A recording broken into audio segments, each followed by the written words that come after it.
श्रावणी पर्व, रक्षाबंधन पर्व केवल चिन्ह पूजा न करें, महत्व समझें, लाभ उठाएं और गुरु कृपा के अधिकारी बनें। जब भी कोई त्यौहार आता है तो हम उसका जब व्यवहारिक ज्ञान जीवन में उतरने लगता है तो सही रूप में वो जो त्यौहार की प्रेरणा है वो हमारे जीवन में एक श्रेष्ठ मार्ग की ओर ले जाते हुए और हमारे जीवन में अवतरित होने लगती है। तो आइए जानते हैं श्रावणी पूर्णिमा के बारे में और जो है रक्षाबंधन के बारे में। श्रावणी पूर्णिमा के दिन दो त्यौहार एक साथ मनाए जाते हैं। श्रावणी यानी उसको उपाकर्म भी बोलते हैं और रक्षाबंधन। जो श्रावणी है वो वैदिक पर्व है। प्राचीन काल में ऋषि मुनि इसी दिन से वेद पारायण आरंभ करते थे और इसे उपाकर्म भी कहा जाता है। श्रावण शुक्ल पूर्णिमा को ही रक्षाबंधन का त्यौहार मनाया जाता है और सभी जानते हैं प्राय सभी स्थानों में बहनें अपने भाइयों के हाथों में राखी बांधती हैं। तो हम इसके बारे में जो है डिटेल में जानेंगे। उसके पहले आइए हम पढ़ लेते हैं कि श्रावणी पर्व के दिन ब्रह्मा जी की, जिन्होंने पूरी सृष्टि की रचना की है, उस दिन उनको इच्छा हुई कि एको अहम और बहुश्याम की इच्छा उनके अंदर हुई, यानी मैं एक से बहुत सारा बन जाऊं। किसके लिए? क्योंकि उनको सृष्टि की रचना करनी थी और मनुष्य एक सामाजिक प्राणी है, इसलिए सृष्टि की रचना हुई। और किस आधार पे कि ब्रह्मा जी ने सृष्टि का सृजन जो हुआ उसमें दो तत्व प्रयुक्त हुए, ज्ञान और कर्म। इन दोनों के सम्मिश्रण से जो सूक्ष्म चेतना संकल्प शक्ति का यानी स्थूल यानी फिजिकल वर्ल्ड का निर्माण हुआ। और इसका आधार क्या रखा गया कि मनुष्य की गरिमा का विकास, कि मनुष्य का जो सृजन किया ब्रह्मा जी ने, कि उसका जो कि मनुष्य अपनी मनुष्यता की जब गरिमा को बना के रखता है तो वो क्या से क्या कर गुजरता है और उस भगवान के बनाए हुए सुंदर उपवन को और ज्यादा सुंदर बनाता है और ज्यादा सृष्टि का निर्माण एक अच्छे तरीके से और एक संचालित ढंग से चल सकता है। पूज्य गुरुदेव का एक सूत्र है, मनुष्य जन्म तो सहज मिल जाता है पर मनुष्यता बड़ी कठिनाई से प्राप्त होती है। आज के समय में इस तथ्य का अनुभव जो है वो हर जगह हम अनुभव कर सकते हैं कि जिस तरह अगर हम देखें कि मनुष्य शरीरधारियों में मनुष्यता की गरिमा के अनुरूप जो व्यक्तित्व होते हैं वो बिरले मिलते हैं। हर जगह आज हम देखते हैं कि हर जगह परेशानियां दिख रही हैं और इसके पीछे का मुख्य कारण अगर हम समझे कि इसका जो मुख्य कारण है वो क्या है, तो इसका कारण यही है कि मनुष्यता की गरिमा के अनुरूप जो श्रेष्ठ प्रवृत्तियां जो करनी चाहिए थी वो व्यक्ति ने वैसा जीवन नहीं जिया। और इसी के लिए भारतीय संस्कृति के मूर्धन्य ऋषियों मनुष्यों ने इसलिए मनुष्य शरीरधारियों में मानवोचित संस्कार जगाने की बात को पर्याप्त महत्व दिया है कि हमने मनुष्य का जन्म तो ले लिया, लेकिन यदि हमने उसके अनुरूप जीवन नहीं जिया तो निश्चित रूप से हम मनुष्य होके भी नर पशु की श्रेणी में चले जाते हैं। और इसी उद्देश्य की पूर्ति के लिए द्विजत्व के संसार की व्यवस्था बनाई गई। शायद सभी लोगों ने द्विज का शब्द को बहुत सुना होगा, द्विजत्व को बहुत सुना होगा। तो आइए हम जानते हैं कि द्विजत्व का मतलब क्या होता है। और हम देखें कि श्रावणी जो पर्व है वो द्विजत्व के वर्ण और पोषण का पर्व है।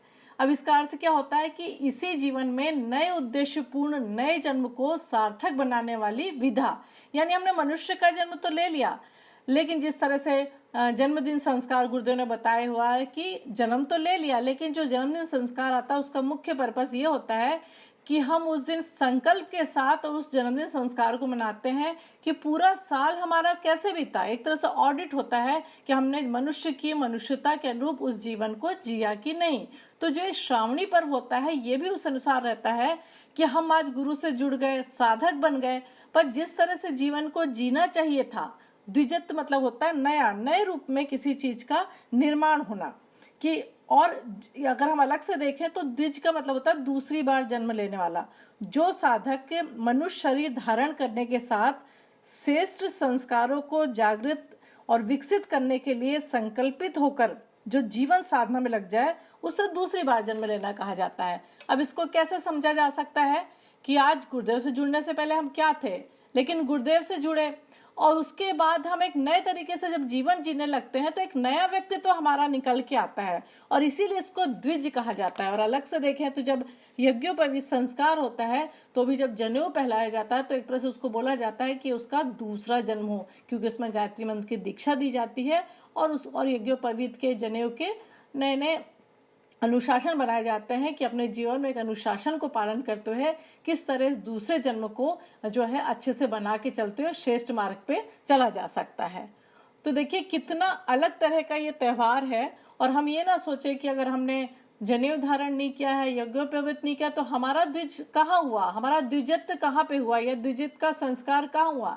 लेकिन वो तो एक अनुशासन है और एक तरह से बोल सकते हैं कि उसका प्रतीक है। लेकिन हम सबके जीवन में एक दूसरा जन्म हुआ है गुरुदेव के आने से, उसी जन्म की विशेषता को याद दिलाने के लिए, उसी जन्म के अनुशासन को, उसी जन्म के जिम्मेदारी को जताने के लिए ये बार बार श्रावणी पर्व आता है कि हमने उस दिन क्या संकल्प लिए थे जब गुरुदेव से जुड़े थे, या गुरुदेव जीवन में आए तो हमने किस तरह से उसको अपनाने के लिए, जीवन में आगे बढ़ने के लिए जो बातें सोची थी क्या वो पूरी कर पाए।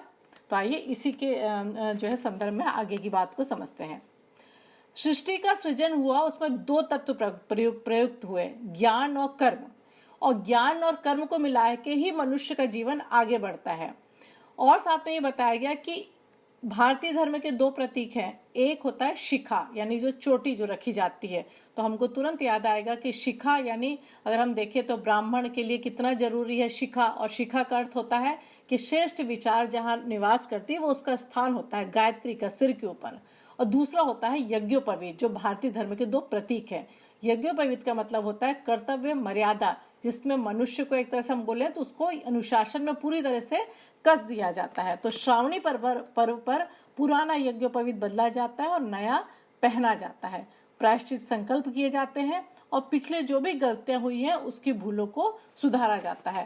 और साथ में ऋषि पूजन किया जाता है, वेद पूजन किया जाता है। वेद अर्थात सद्ज्ञान, और ऋषि कौन है? वे व्यक्ति जो सद्ज्ञान को फैलाने के लिए साहस पूर्वक तपस्या करते हैं, कष्ट साध्य रीति नीति अपनाते हैं। तो अगर हम अलग से देखें तो जो श्रावणी पर्व है वो ब्राह्मण के या ऋषित्व के अभिवर्धन का या उसको आगे ले जाने का पर्व एक तरह से हम लोग इसको बोल सकते हैं। अब अगर हम देखें कि ये बात करके हमको इसमें क्या लाभ मिलने वाला है, तो देखिए गुरुदेव ने क्या बताया है कि जो हम ब्राह्मण हैं, है ना, गुरुदेव ने हमको ब्राह्मण बनाया, कर्म से ब्राह्मण बनाया। और गुरुदेव ने ये बताया है कि जो ब्राह्मण होता है वो किसी वर्ग विशेष का नहीं होता है। ब्राह्मण का वर्ण जरूर होता है कि उसके अलग से एक वर्ग की व्यवस्था की गई है, लेकिन आज के संदर्भ में देखें तो जो ज्ञान बांटने का कार्य है, समाज में अज्ञानता को हटाने का कार्य है, और एक सामान्य सरल जीवन जीते हुए और अपनी सुख सुविधाओं पर ध्यान न देते हुए समाज के लिए कुछ कर गुजरने का जो जज्बा होता है वो आज के ब्राह्मण की आवश्यकता है। और वो गुरुदेव ने हम सबको जो है बनाने की कोशिश की है। तो यहाँ पे जो अगर हम द्विज को फिर से समझने की कोशिश करें, क्योंकि ये चीज बहुत ज्यादा समझने की जरूरत है, क्योंकि ये द्विजत्व का पर्व बोला जाता है। तो द्विजत्व अर्थात इसी जीवन में नए उद्देश्यपूर्ण नए जन्म को सार्थक बनाने वाली विधा। यानी अगर हम देखें तो माता पिता के सहयोग से जो है वो हमारा जन्म होता है और पशु पक्षियों का जन्म होता है। शरीर के अंदर जो ईश्वर अंश जीव अविनाशी स्थित रहता है उसे यदि हम जागृत कर लेते हैं तो फिर हम मनुष्य बन जाते हैं। लेकिन उसके बाद भी यदि हमारे सारे क्रियाकलाप यदि पशु पक्षियों की भांति या जानवरों की भांति रहते हैं तो हम उस मनुष्यता को प्राप्त नहीं कर सकते। अब जैसे माता पिता के संतुलित सहयोग से काया जन्म लेती है, वैसे गुरु कृपा और शिष्य के समर्पण के सहयोग से साधक द्विज बनता है। तो द्विज का अर्थ हुआ नया जन्म। आज गुरुदेव की जो हम पे कृपा हुई है और हमारा जो गुरुदेव के प्रति जो समर्पण है या उनके साथ हमने जो मिल के कुछ करने के लिए उनका जो सहारा लिया है, उसके सहयोग से हम द्विज को प्राप्त कर सकते हैं, यानी नया जन्म। तो हम ये ना सोचे कि हम तो इतने साल के हो गए या इतने दिन हमारे जन्म हुए हो गए। नहीं, जब गुरुदेव हमारे जीवन में आए, जैसे परम पूज्य गुरुदेव के जीवन में जब उनके गुरुदेव आए थे तब उन्होंने 15 साल की आयु में उन 15 सालों को नहीं गिना था। उन्होंने कहा था कि अब मैं इतने साल का हुआ हूँ, क्योंकि जब गुरु ने जीवन में प्रवेश किया तभी मैं उस जन्म को सार्थक जन्म मानता हूँ। तो हमारे जीवन में भी जब गुरुदेव आए तब से हमारा असली जन्म चालू हुआ है। इसी प्रकार साधक शिष्य जब अपनी सीमित क्षमताओं को समर्थ गुरु के निर्देशों और अनुशासन के प्रति समर्पित कर देता है तो उस जीवंत साधक का जन्म होता है। तो इसलिए बताया गया कि द्विजत्व का वर्ण करना बहुत कठिन नहीं है, किंतु उसे नियमित और प्रगतिशील बनाए रखना कठिन होता है। क्यों? क्योंकि जब विकृत परिस्थितियां ऐसी विपरीत आती हैं तो उसका प्रभाव साधक के जीवन पर और मन पर बहुत ज्यादा पड़ता है। तो उससे बचते हुए अगर हम उस साधना को, उस गुरु के प्रति श्रद्धा को, समर्पण को यदि बना के रख सके तो हम सही ढंग से समझे कि जो श्रावणी पर्व है उसको मनाना हमको पूर्ण रूप से याद रहा। तो ये बहुत जानना जरूरी है कि श्रावणी पर्व के दिन क्या होता है, और ये हम सबके लिए, खासकर जो हम लोगों को गुरुदेव ने ब्राह्मण का एक इतना बड़ा उत्तरदायित्व सौंपा है, उसके लिए बार बार इस चीज को श्रावणी पर्व के दिन उस संकल्प को याद करने की जो है जरूरत होती है। अगर हम देखें कि इसमें और क्या होता है, तो सबसे पहले हम रक्षाबंधन का जो है पौराणिक महत्व देख लेते हैं। तो बहुत सारे इसमें कथाएं हैं जिसमें बताया गया कि देवगुरु बृहस्पति ने श्रावण पूर्णिमा के दिन आक के एक तरह के रेशे होते हैं उसकी राखी बनाकर इंद्र की कलाई में बांधकर वचन लिया था। तो अगर हम इस प्रकार सोचे कि मानव संस्कृति में प्रथम रक्षा सूत्र बांधने वाले हुए हैं बृहस्पति, देवगुरु के पद पर जो प्रतिष्ठित हुए। और देखें तो द्रौपदी ने भगवान कृष्ण को राखी बांधकर रक्षा का वचन मांगा था, और श्री कृष्ण ने विपदा की घड़ी में द्रौपदी की लाज बचाकर राखी का मोल चुकाया। तो वो भी इसका पौराणिक महत्व है। मतलब इसमें ये होता है कि हाँ, इस तरह का चीजें हुई थी और हम उसको पौराणिक रूप में समझ सकते हैं। रक्षाबंधन जो है अगर हम देखें तो ऋषि परंपरा के अनुरूप मर्यादाओं के बंधन से परस्पर एक दूसरे को बांधने और अपने कर्तव्य निर्वाह का आश्वासन देने का हृदय स्पर्शी क्रम है। तो बिल्कुल हम ये ना सोचे कि केवल ये भाई बहनों का त्योहार, ये ऋषि परंपरा का त्योहार है। जो भी आज किसी के लिए खड़ा है, किसी भी ऐसे समय में विपरीत परिस्थिति में या खड़े होने को तैयार हो, वो रक्षाबंधन के लिए उसका त्योहार माना जाता है। रक्षाबंधन के दिन अगर हम देखें तो इसमें हम देखें कि क्या क्या होता है उस दिन, किस तरह से इस त्योहार को मनाया जाता है। तो इसके लिए सबसे पहले जो होता है कि जो पूरे भी षटकर्म वगैरह किए जाते हैं, और उसके बाद साथ में इसमें क्या होता है कि वेद पूजा की जाती है। वेद यानी धर्मपूर्ण ज्ञान। वेद पूजा से ज्ञान की महत्ता हमको पता चलती है कि हमारा जीवन वेदों के ऊपर आधारित होकर जीवन जीना चाहिए, तभी मनुष्य सही ढंग से जीवन जी सकता है। दूसरा, इसमें पुराना जनेऊ या यज्ञोपवीत बदला जाता है, अर्थात जैसा कि हम यज्ञोपवीत के बारे में ज्यादातर सब जानते होंगे, जिम्मेदारी को नए सिरे से स्मरण करना, यानी द्विजत्व, और द्विजत्व को बहुत अच्छे से समझा दिया गया है, उसके संकल्प का नवीनीकरण, कि हम फिर से संकल्प लेते हैं कि हमने गुरुदेव किस तरह से ये द्विज का हमारा जन्म हुआ है और किस तरह से हम उसकी महानता को, गरिमा को बना के रख सकते हैं। साथ में हेमाद्री संकल्प किया जाता है। अब हेमाद्री संकल्प क्या होता है, तो यहाँ बता रहे हैं कि हर व्यक्ति अपने लिए एक नई सृष्टि की रचना करता है, और यदि जो वो सृष्टि होती है, जैसे बोलते हैं ना, हम जैसा सोचते हैं वैसा हमारा संसार होता है, तो ये सृष्टि जो बनाता है वो ईश्वरीय योजना के अनुकूल हुई तो उसके जो रिजल्ट होते हैं वो वैसे अच्छे लगने लग जाते हैं। लेकिन यदि हमने जीवन वैसा नहीं दिया तो जीवन में अनर्थ का सामना करना पड़ता है, गलत तरीके से जीवन का हमारे रिजल्ट सामने आता है। तो यहाँ पे बता रहे हैं कि श्रावणी पर्व के दिन अगर कोई ऐसा गलत चीजें चल रही है तो उसको हटाने और जीवन की एक नई शुरुआत करने के लिए हेमाद्री संकल्प लिया जाता है। देखिए, एक से एक चीजें हैं जो शायद हमको पता भी नहीं थी कि इसमें क्या क्या जो है किया जाता है। तो आइए देखते हैं कि हेमाद्री संकल्प के रूप में जो है क्या किया जाता है। बहुत ही इंपॉर्टेंट, हम इसको सुने कि कैसे किया जाता है हेमाद्री संकल्प। तो यहाँ पे बोल रहे हैं कि जो इसमें 10 स्नान का प्रयोग होता है हेमाद्री संकल्प के अंदर। अब 10 स्नान क्या होता है, इसको बहुत अच्छे तरीके से समझा जा सकता है कि जो ब्राह्मण लोग होते हैं या जो शिष्य लोग होते हैं उस दिन 10 तरह से स्नान करते हैं। एक तरह से बोल सकते हैं कि प्रायोगिक रूप में या सिंबॉलिक रूप में अगर हम चाहें तो उसमें क्या किया जाता है। पहला स्नान होता है भस्म का। हम भस्म का स्नान क्यों करते हैं कि भस्म के स्नान से भावना यह है कि शरीर जो है भस्मीभूत है, कभी भी मृत्यु आ सकती है, इसलिए संभावित मृत्यु को स्मरण करते हुए आगे के जीवन की सुख शांति से हम तैयारी करें कि मृत्यु तो कभी आ सकती है। दूसरा होता है मिट्टी से स्नान। मिट्टी से स्नान का मतलब होता है कि मातृभूमि का असीम ऋण अपने ऊपर है और उसको हम देशभक्ति की सेवा करके, मातृभूमि की सेवा करके और चुका सकते हैं। तीसरा होता है गोबर से स्नान।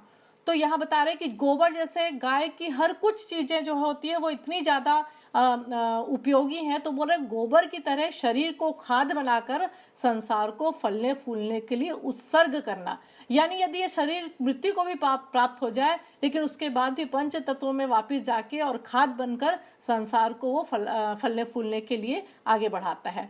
चौथा होता है गौमूत्र क्षार। तो गौमूत्र हम जानते हैं कि वो एंटीबायोटिक का काम करता है, कई बार तो उसकी दवाइयां भी प्रयोग में की जाती हैं।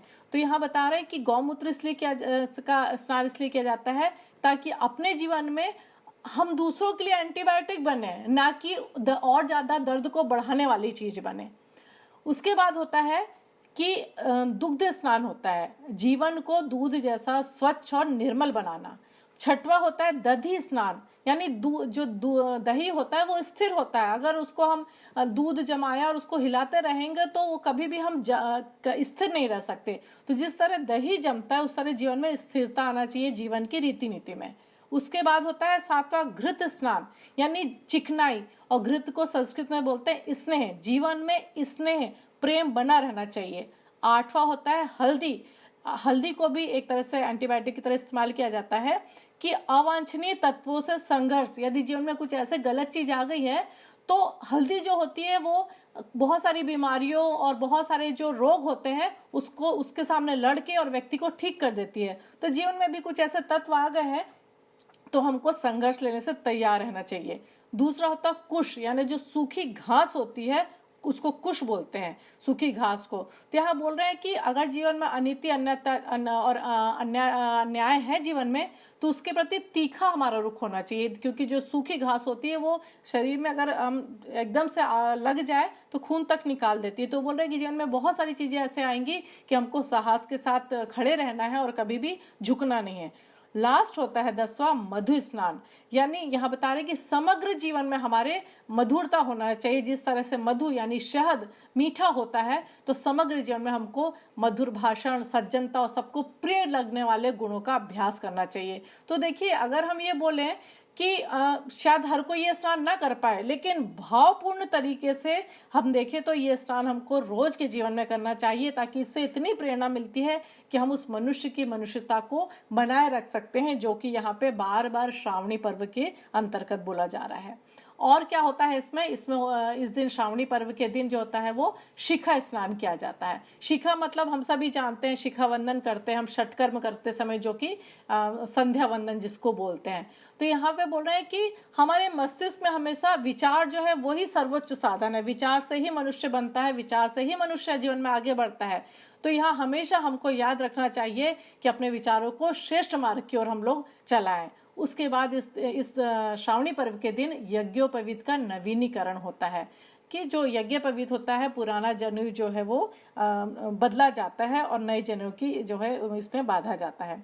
अगर हम, और उसके बाद ऋषि आह्वान होता है, रक्षाबंधन का पर्व होता है, बहुत सारी इसमें चीजें होती हैं जिसमें ब्रह्मा, वेद और ऋषि आह्वान किया जाता है। तो ब्रह्मा यानी अपना जो सृष्टि का रचयिता, उनके लिए हम करते हैं, क्योंकि ब्रह्मा जी ने इस दिन संकल्प ने लिया होता तो आज इस सृष्टि का निर्माण नहीं होता। वेदों का आह्वान किया जाता है, वेदों पे आधारित जीवन होना चाहिए। ऋषि आह्वान किया जाता है, ऋषियों ने जो समझा, देखा और उस परंपरा को या उन चीजों को जीवन में अपनाया, इसलिए आज हम इन त्योहारों के जरिए इतना कुछ सीख के जीवन को ऊंचा उठा पा रहे हैं। और उसके बाद रक्षाबंधन, यानी जो है हम लोग आगे भी इसके बारे में पढ़ेंगे।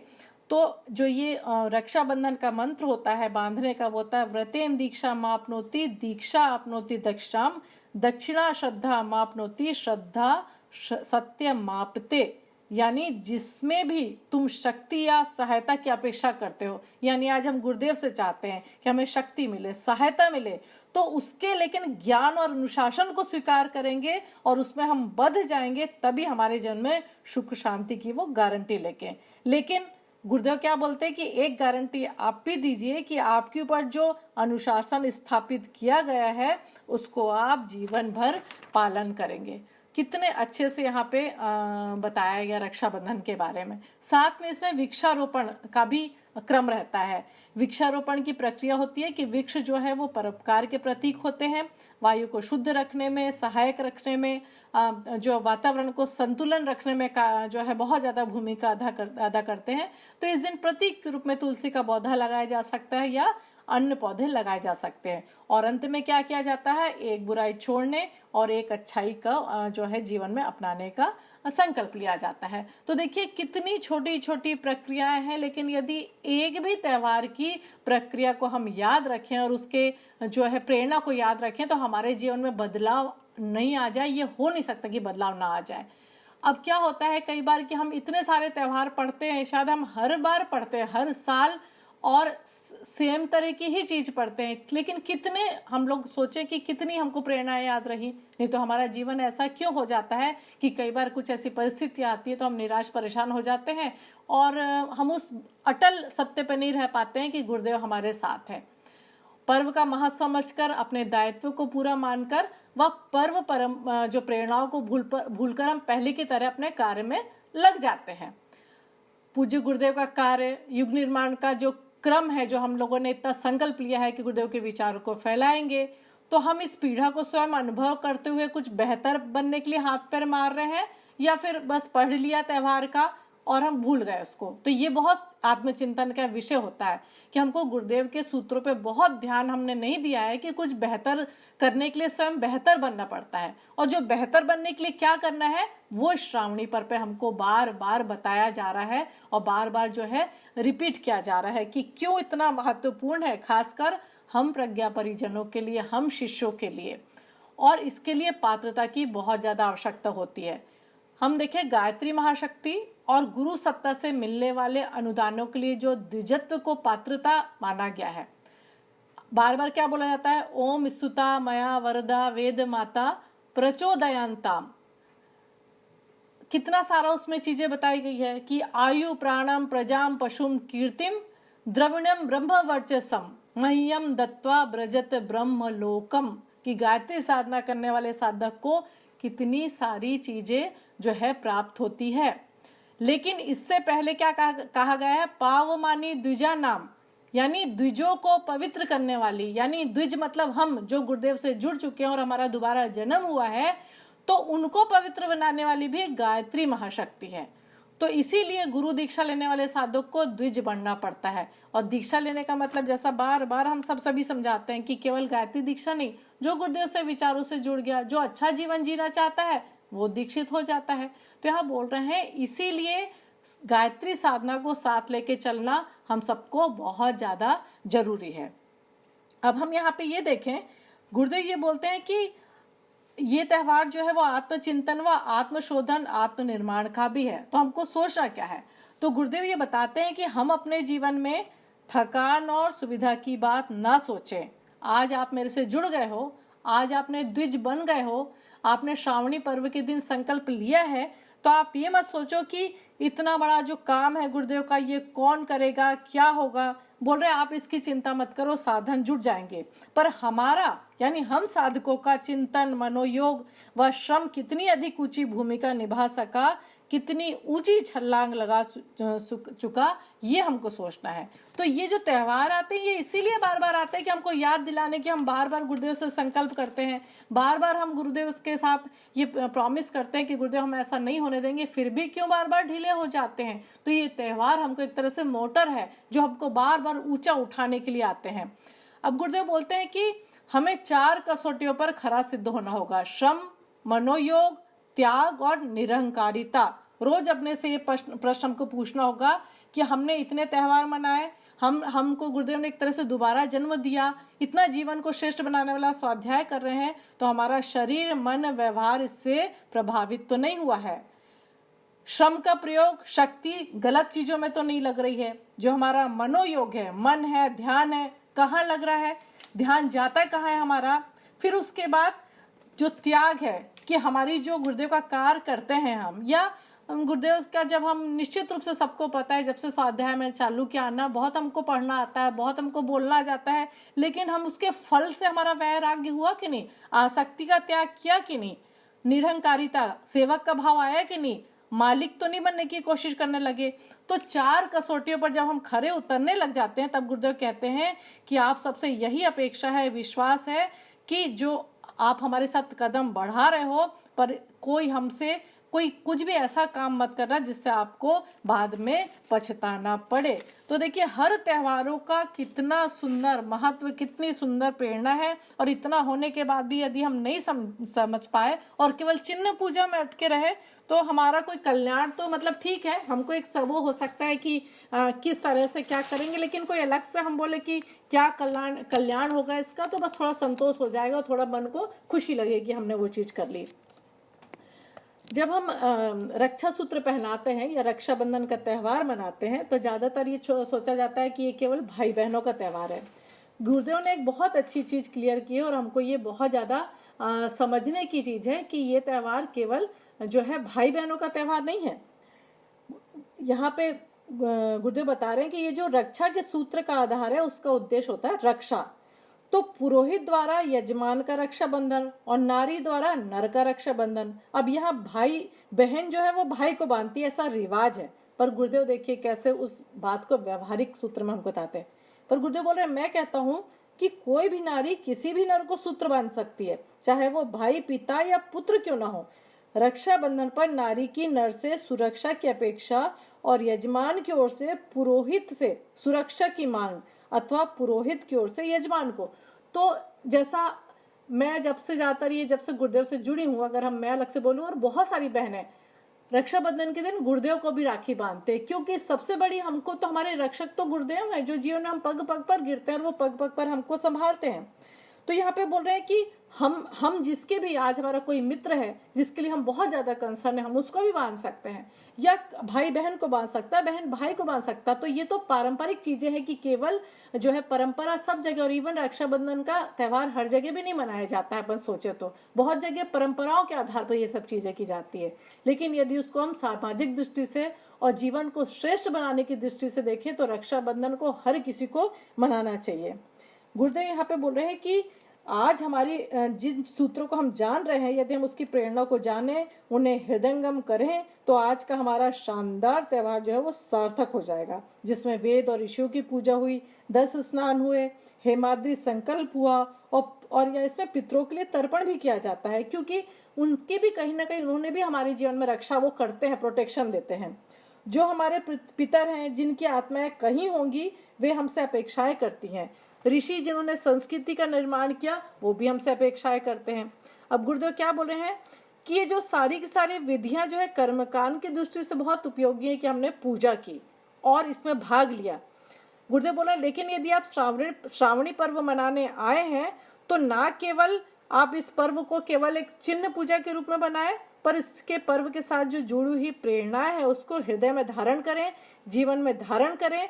तो ना केवल जीवन में धारण करेंगे सोचिए, बल्कि दैनिक जीवन के व्यवहार में इसका समावेश करने की पूरी कोशिश करेंगे, तो धन्य हो जाएगा हमारा ये पर्व जो श्रावणी के नाम से प्रख्यात है, जिसको यज्ञोपवीत का भी पर्व कहा जाता है, जिसको उपाकर्म पर्व भी कहते हैं।